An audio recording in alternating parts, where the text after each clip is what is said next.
अस्सलाम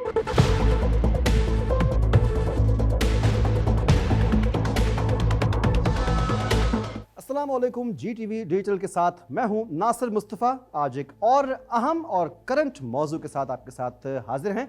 तुर्की के तारीखी शहर इस्तांबुल में इस्लामी ताउन तंजीम के वज़राए ख़ारजा के अहम इजलास में मुस्लिम दुनिया को दरपेश चैलेंजेस और खित्ते में बिगड़ती सूरत हाल पर गुफ्तगू की गई। इजलास में ईरानी वज़ीर ख़ारजा अब्बास इराक़ची समेत 40 से ज़ायद मुल्कों के सफारतकार शरीक हुए, जबकि पाकिस्तान की नुमाइंदगी नायब वज़ीर आज़म इसहाक़ डार ने की।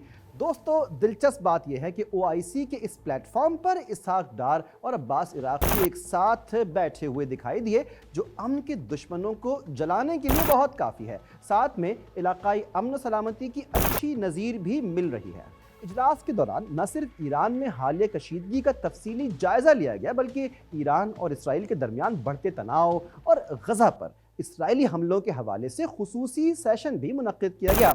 सिर्फ यही नहीं, बल्कि इजलास से कबल ईरानी वज़ीर ख़ारजा अब्बास इराक़ची ने मीडिया से गुफ्तगू में दो टोक मौक़िफ़ इख्तियार किया।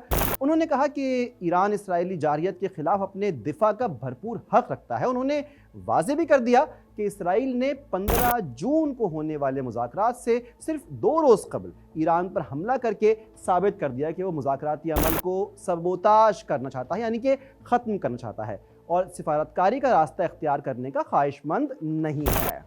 तुर्किया के वज़ीर ख़ारजा ने अपने खिताब में कहा कि इस्लाम हम सबको मुत्तहिद करता है। मुसलमान कुल दुनिया की आबादी का 3/4 हिस्सा हैं। तक़सीम शुदा मुसलमान कामयाब नहीं हो सकते। दुनिया भर में हमारे मुसलमान भाई मुश्किल में हैं। गज़ा के लोगों का कत्लेआम हो रहा है। इसराइल इस वक्त ईरान पर हमलावर है। और ये भी आपको बताएं कि तुर्किया के वज़ीर ख़ारजा ने इसराइली जारियत की मज़म्मत करते हुए कहा है कि इसराइल के जारहाना इक़दाम ख़ित्ते के लिए मसाइल पैदा कर रहे हैं। इसराइल ईरान पर हमलों से ख़ित्ते को तबाही की तरफ ले जा रहा है। मामला अब गज़ा का नहीं या ईरान का भी नहीं, मामला अब इसराइल को रोकना है। हमें गज़ा और ईरान के साथ यकजहती का इजहार करना है।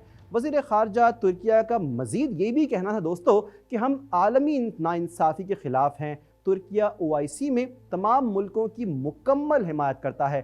OIC के तमाम ममालिक की हिफाजत अव्वलीन तरजीह है। उन्होंने पाकिस्तान और भारत के दरमियान जंगबंदी का खैर मक़दम करते हुए कहा, मकबूजा जम्मू और कश्मीर का हल जनूबी एशिया में अमन के क़याम के लिए ज़रूरी है। और ये भी आपको बताएं कि इजलास के दौरान तुर्क सदर रजब तैयब एर्दोगान ने अपने खिताब में मशरिक़ वस्ता में जारी बहरान, फ़लस्तीनियों की हालत ज़ार और मुस्लिम मुल्कों के दरमियान इत्तेहाद की ज़रूरत पर रोशनी डाली।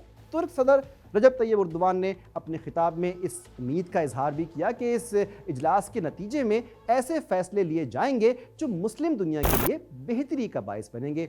और साथ साथ उन्होंने ये भी कहा कि गज़ा के अवाम का दुख हमारा अपना दुख है और हम किसी भी सूरत खामोश तमाशाई नहीं बन सकते।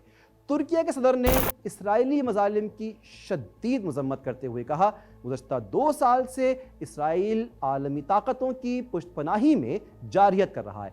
उन्होंने कहा कि लाखों फ़लस्तीनी इसराइली हमलों में शहीद हो चुके हैं और गज़ा में इस वक्त भूख भी है और अफलास का भी राज है। तैयब एर्दोगान ने एक बात से ख़बरदार भी किया और कहा कि इसराइल की मौजूदगी में खित्ते में कभी अमन नहीं हो सकता। इसराइली हुकूमत ने साबित किया है वो अमन की राह में सबसे बड़ी रुकावट है और जो कोई भी सिफारती हल चाहता है उसे सबसे पहले इसराइली रुकावट का सामना होता है। इस्तांबुल में जारी इजलास ऐसे वक्त में हो रहा है कि जब मशरिक़ वस्ता जंग के दहाने पर खड़ा है और OIC के फैसले मुस्लिम दुनिया के मुस्तक़बिल पर गहरे असरात मुरत्तब कर सकते हैं।